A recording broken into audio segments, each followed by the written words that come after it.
से मिले सीएम। जी हां, छत्तीसगढ़ के मुख्यमंत्री विष्णुदेव साय ने नई दिल्ली में प्रधानमंत्री नरेंद्र मोदी से मुलाकात की। मुलाकात कर राज्य के विकास से जुड़े अहम मुद्दों पर चर्चा की और मुख्यमंत्री ने इस दौरान राजनांदगांव की 10,500 करोड़ रुपए की यूरिया परियोजना, नक्सल प्रभावित 461 गांवों की स्थायी बिजली ग्रिड से जोड़ने और रायपुर या बस्तर में all India institute of Ayurveda की स्थापना के लिए केंद्र के सहयोग की मांग की। इसके साथ ही बस्तर विजन और सरकारी योजनाओं से हो रहे विकास कार्यों की भी प्रधानमंत्री को जानकारी दी। और आपको बता दें कि जो है छत्तीसगढ़ के मुख्यमंत्री विष्णुदेव साय ने प्रधानमंत्री नरेंद्र मोदी से मुलाकात की है। इस दौरान उन्होंने छत्तीसगढ़ के कई ऐसे मुद्दे हैं जिनको पीएम के सामने रखा। सबसे पहले आपको बता दें कि बस्तर में कई ऐसे गांव हैं जहां अभी भी बिजली नहीं पहुंच पाई है, जिनमें 461 ऐसे गांव हैं जहां बिजली ग्रिड पहुंचाने की बात कही गई है। इसके साथ ही ऑफ ग्रिड व्यवस्था समाप्त करने के लिए और बिजली की सुविधा की मांग प्रधानमंत्री से की गई है। आपको बता दें कि बस्तर में या रायपुर में कहीं भी जो है आयुर्वेद संस्था खोलने की मांग की गई है। इसके साथ ही रायपुर या बस्तर में संस्थान खोलने की मांग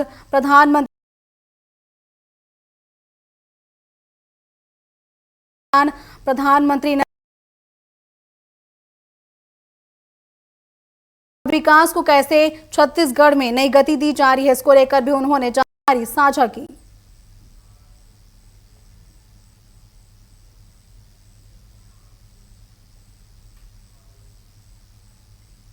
आज माननीय प्रधानमंत्री से मुलाकात हुई है और समय समय पर आते हैं, मुलाकात करते हैं, उनका आशीर्वाद लेते हैं, मार्गदर्शन लेते हैं और प्रदेश में जो गतिविधि चलती है उससे अवगत कराते रहते हैं।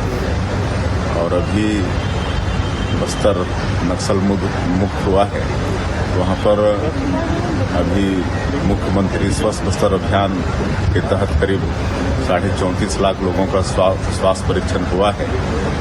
स्वास्थ्य की टीम घर घर जाकर एक एक व्यक्ति का स्वास्थ्य परीक्षण किए हैं और एक अग्रणी बस्तर कार्यक्रम चला रहे हैं, जिसके तहत पहले वहाँ कोई जाते नहीं थे, लेकिन अब हमारे कर्मचारियों की टीम जाकर लोगों के राशन कार्ड, आयुष्मान कार्ड, ये सब वहाँ पर बना रहे हैं। तो ये सब की जानकारी माननीय प्रधानमंत्री जी को दिया और आने वाले समय में उनको आमंत्रित भी कर रहे हैं। बड़े कामों के भूमि पूजन वगैरह करने हैं उसके लिए।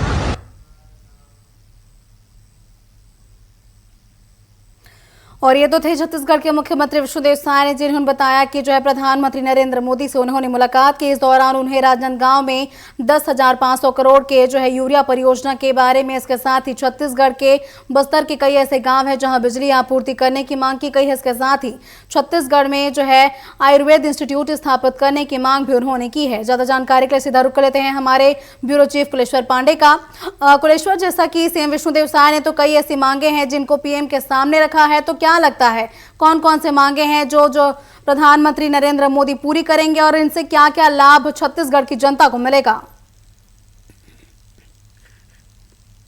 जी देखिए कमलेश, सबसे पहले तो आपको यही बताना चाहूंगा कि ये मुलाकात जो है पीएम मोदी और सीएम साय का काफी अहम था, क्योंकि देखिए 2 दिनों से साय जो है वो दिल्ली में मौजूद है। कल भी तमाम मंत्रियों से मिले, केंद्रीय मंत्री से मिले, खेल मंत्री से भी मुलाकात की और कई जो प्रस्ताव जो लंबित है छत्तीसगढ़ में उसको लेकर चर्चा की। देखिए आज का मुलाकात इसलिए अहम है क्योंकि देखिए पीएम मोदी को बिंदुवार जो रिपोर्ट है छत्तीसगढ़ का वो उन्होंने सौंपा है। साथ ही कई जो अन्य मांगे थी छत्तीसगढ़ को लेकर, उसको लेकर भी जो है साफ तौर पर पीएम मोदी को अवगत कराया। साथ ही सरकार के द्वारा जो कार्य किए जा रहे हैं प्रदेश में उसको लेकर भी जो अवगत कराया गया। कुल मिलाकर बिंदुवार जो रिपोर्ट है, एक तरह से रिपोर्ट का जो है सीएम साय ने अपना पीएम मोदी के सामने रखा। उन्होंने बताया कि किस तरह से बस्तर जो पहले अशांत था, नक्सलवाद का दंश झेल रहा था, वो नक्सलवाद जो खत्म हो गया। बस्तर में सुख समृद्धि है, सुख शांति है, वहाँ के लोग जो है विकास की ओर बढ़ रहे हैं। साथ ही जो बंद पड़े स्कूल थे बस्तर में वो अब शुरू हो चुके हैं। करीब 400 से अधिक स्कूल जो बंद पड़े थे वहां पे फिर से जो है स्कूलों की घंटी बज रही है और बच्चे जो अपना पढ़ाई कर रहे हैं। ये चीजों उनको बताए। साथ ही लखपति दीदी का जो यहाँ पर सरकार के द्वारा योजना चलाए जा रहे हैं, उसका भी एक बड़ा कार्यक्रम जो है छत्तीसगढ़ में होना है। उसके लिए भी जो है उनको आमंत्रित किया गया है पीएम मोदी को कि वो इस कार्यक्रम में आकर राजधानी रायपुर में शामिल हो। साथ ही प्रदेश में जो योजनाएं चलाई जा रही, चाहे वो पीएम आवास की बात हो, चाहे कृषि की बात हो, ये तमाम विषय को लेकर जो है पीएम मोदी को जो अवगत करे। देखिए, ऐसे सार्थक चर्चा का समय समय पर जरूरी तो होता है, ताकि पीएम को भी पता चले कि प्रदेश में किस तरह से हमारी जो सरकार है काम दे, क्योंकि देखिए डबल इंजन की सरकार है और लगातार दावे किए जाते हैं कि हम तमाम चीज कर रहे हैं। कई बार ऐसे होते हैं कि राज्य में सरकार अलग और केंद्र में सरकार अलग होती है, तो कई जो योजनाएं रहते हैं वो लंबित पड़ जाते हैं, वो होता नहीं। लेकिन अब दोनों जगह ही केंद्र सरकार, तो ऐसे में सरकार का प्रयास है कि जो प्रदेश में चल रही तमाम जो योजनाएं है, उसको केंद्र से मंजूरी मिलनी है, वो जल्दी से जल्दी मिले। कल भी हमने देखा था जब सीएम साहब जो है रेल मंत्री से मुलाकात की, रेल परियोजना को लेकर एक बड़ा फैसला किया। और वैसे ही पीएम मोदी को आज भी तमाम चीजों को लेकर जो है सीएम साहब जो है पीएम मोदी से मुलाकात की, उसके बाद जो बयान है हम सबके सामने है। साफ तौर पर सीएम ने कहा कि चर्चा काफी सार्थक रही, तमाम विषयों को लेकर हमने पीएम के सामने अपनी बात रखी और जो कुछ मांगे थे उनको वो भी मांग जो है पीएम के सामने रखे, हमने आश्वस्त किया गया जल्द से मांग को पूरा कर दिया जाए। जी कमल। कुलेश्वर, सबसे ज्यादा जो है यूरिया की बात करें तो यूरिया परियोजना से छत्तीसगढ़ के किसानों को कितना लाभ मिल सकता है, क्योंकि लगातार यूरिया की कमी देखी जाती है और इसके साथ ही जो आयुर्वेद संस्था खोलने की बात कही जा रही है, उससे क्या लाभ मिलेगा?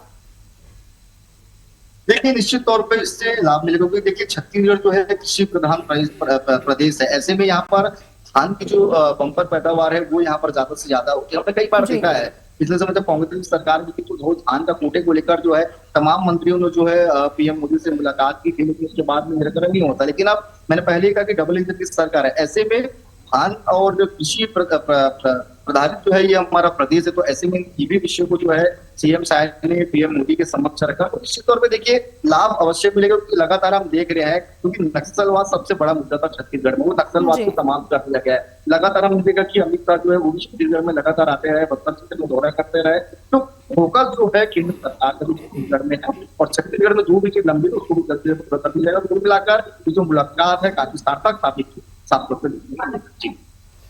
निश्चित तौर पर जो है इन सब परियोजनाएं अगर मंजूर हो जाते हैं तो छत्तीसगढ़ की जनता को काफी कुछ लाभ मिलने वाला है। और हमारे साथ पूरी जानकारी साझा करने के लिए आपका बहुत बहुत शुक्रिया कुलेश्वर।